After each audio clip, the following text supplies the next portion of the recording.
Bharat 180 news కి స్వాగతం. తూర్పుగోదావరి జిల్లా అనపర్తి ఏరియా ఆసుపత్రిలో తల్లి బిడ్డ ఎక్స్ప్రెస్ వాహనాన్ని అనపర్తి ఎమ్మెల్యే నల్లమిల్లి రామకృష్ణారెడ్డి ప్రారంభించారు. తూర్పుగోదావరి జిల్లా అనపర్తి ఏరియా ఆసుపత్రిలో తల్లిబిడ్డ ఎక్స్ప్రెస్ వాహనాన్ని అనపర్తి ఎమ్మెల్యే నల్లమిల్లి రామకృష్ణారెడ్డి ప్రారంభించారు. ఈ తల్లిబిడ్డ ఎక్స్ప్రెస్లో మొదటిగా తోకాడకు చెందిన డెలివరీ అయిన తల్లి బిడ్డలను దీనిపైన ప్రయాణం చేయించి జెండా ఊపి వాహనాన్ని ప్రారంభించారు.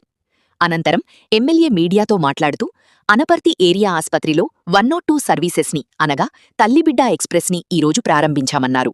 కూటమి ప్రభుత్వం వచ్చిన తర్వాత అనపర్తి ఏరియా హాస్పిటల్లో అన్ని వైద్య సేవలు అందించడమే కాకుండా వచ్చిన పేషెంట్లని చక్కగా ఆదరించి వారికి ఏ విధమైన ఇబ్బంది లేకుండా వారికి వైద్య సదుపాయం అందించే దిశగా ఇక్కడ వైద్యులు వైద్య సిబ్బంది పనిచేస్తున్నారని, ఇప్పుడే తాను కొంతమంది పేషెంట్స్తో మాట్లాడగా వారందరూ అత్యంత సంతృప్తిని వ్యక్తం చేశారని తెలిపారు. ఈ కార్యక్రమంలో అనపర్తి నియోజకవర్గ కూటమి నాయకులు కార్యకర్తలు పాల్గొన్నారు.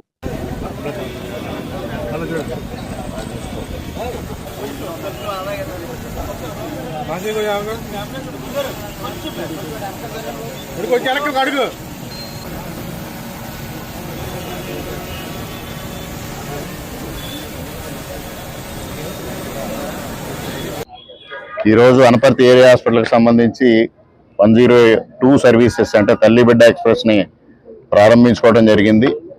ముఖ్యంగా ఈ ఆసుపత్రికి సంబంధించిన మౌలిక వసతులన్నింటినీ కల్పించడం జరుగుతూ ఉంది. ముఖ్యంగా ఇవాళ 100 పడకల ఆసుపత్రి అయిన తర్వాత అత్యద్భుతంగా ఇక్కడ వైద్య సేవలు అందుతున్నాయి అనేది రోగులు సంపూర్ణమైన సంతృప్తిని వ్యక్తం చేస్తూ ఉన్నారు. అదేవిధంగా పరిసరాలను పరిశుభ్రంగా ఉంచడంలో కానీ ఇతర విషయాల్లో కానీ ఇక్కడ వైద్యులు కానీ వైద్య సిబ్బంది కానీ అద్భుతంగా పనిచేస్తూ ఉన్నారు. అదేవిధంగా హెచ్డిఎస్ మెంబర్స్ కూడా ఎప్పటికప్పుడు పర్యవేక్షిస్తూ రోగులకు ఏ ఇబ్బంది కలగకుండా వారు చర్యలు తీసుకోవడం జరుగుతుంది. ఇప్పుడే నేను రోగులతో ఇంటరాక్ట్ అయినప్పుడు వారు కూడా సంతృప్తిని వ్యక్తం చేశారు.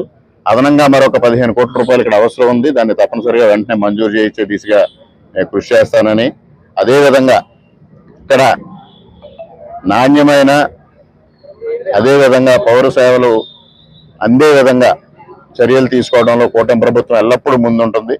ముఖ్యమంత్రి గారు, ఉప ముఖ్యమంత్రి గారు, వైద్య ఆరోగ్య శాఖ మంత్రి గారి సహకారంతో అదనంగా మరలా 15 కోట్ల రూపాయలు మంజూరు చేస్తాం.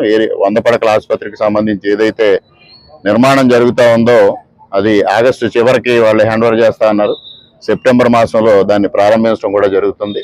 ఇక్కడ అత్యుత్తమమైన వైద్య సేవలు, ఇది గతంలో తెలుగుదేశం ప్రభుత్వం 2014-19లో ఉండగా ఉన్న ప్రతిపాదన ఈరోజు కార్యరూపం దాల్చి అద్భుతమైన వైద్య సేవలు ప్రజలకు అందుతూ ఉన్నాయి. దానికి చాలా సంతృప్తిని వ్యక్తం చేస్తూ సెలవు తీసుకుంటున్నాను.